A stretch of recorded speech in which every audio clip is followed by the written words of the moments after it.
इन्हीं उसूलों में से एक उसूल यह है कि मोमिन खैर और शर का मुआजना करने वाला होता है।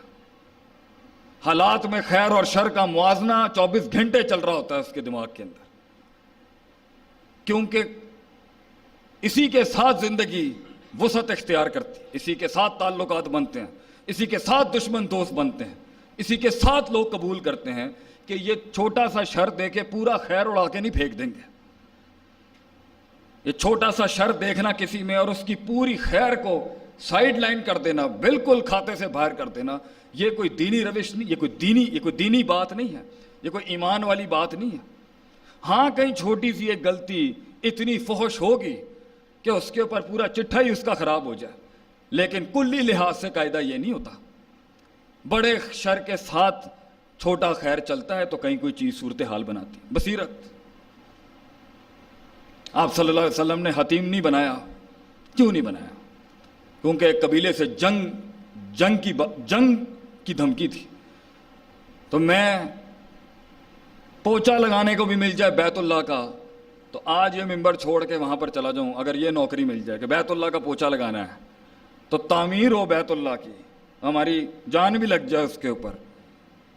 लेकिन हतीम रोक दिया गया क्योंकि शर बड़ा खड़ा हुआ था वहां। सुलह हुदैबिया पर आप देखें 10 साल का सीज फायर मिल रहा है मुसलमानों को। हम में इतना दम था, हम में इतना हुस्न था, हमारी बात में इतनी गहराई थी, तौहीद में इतना जलाल था कि हम साबित कर सकें कि 2 भी नहीं हो सकता और 0 भी नहीं हो सकता। हम खुलिकु मिन गैरि शैइन हुमुल खालिकुन, यहाँ से धैर्यत को उड़ा सकते थे और वहां से उड़ा सकते थे। अगर 2 होते तो लफसद आता, तो घर के 2 बाप नहीं हो सकते, मुल्क के 2 हाकिम नहीं हो सकते, तो कायनात के 2 खालिक कैसे हो सकते हैं? हम जानते थे कि हम अपना हुस्न बेच सकते हैं बाजार के अंदर, बस हमें मारने की जरूरत ही थी। ये प्रोपोगंडे क्यों चल रहे हैं आज मुसलमानों के खिलाफ? क्यों इतने बिलियन डॉलर लगाए जा रहे हैं सिर्फ हमें गंदा करने के लिए? क्यों? क्योंकि वो जानता है हम क्या, हम नहीं जानते हम क्या थे और हैं। हम दम नहीं जानते अपना, हम नहीं जानते कि सिर्फ लाठी रखनी थी मूसा अलैहिस्सलाम ने। 12 मुंह अल्लाह ने खोलने होते हैं। वमन यत्तकिल्लाह यजअल लहू मखरजा, अल्लाह ने करना होता है। वो 4 दरवाजे जब बंद हो जो 5वां खुलना होता है। लोग आते हैं हमारे पास, पूछते हैं जी हमसे मुनाजरा नहीं होता, हमसे डिबेट नहीं होती हक बातिल की। कहीं पर भी जिंदगी की किसी म्यार में लोगों के साथ बैठा तो कायल ही नहीं कर पा रहा, अपनी बात महफिल में मनवा ही नहीं पाता, मैं दलाइल ही नहीं बन पाते, ताबीर ही नहीं आती, एहसासात इदराकात जज्बात को लफ्जों का लिबास ही नहीं दे पाता। तो ये कुरान की आयत क्या कम थी मोमिन की जिंदगी के अंदर होने के लिए कि इन तत्तकुल्लाह यजअल लकुम फुरकाना, तू तकवा इख्तियार कर, फर्क करने वाली दलील आसमान से देगा अल्लाह तुझे। और हमारे पास दलील नहीं है, बातिल के खिलाफ दलील नहीं है, कुरान में दलील नहीं मिलती हमें। ये कैसा शेवा है?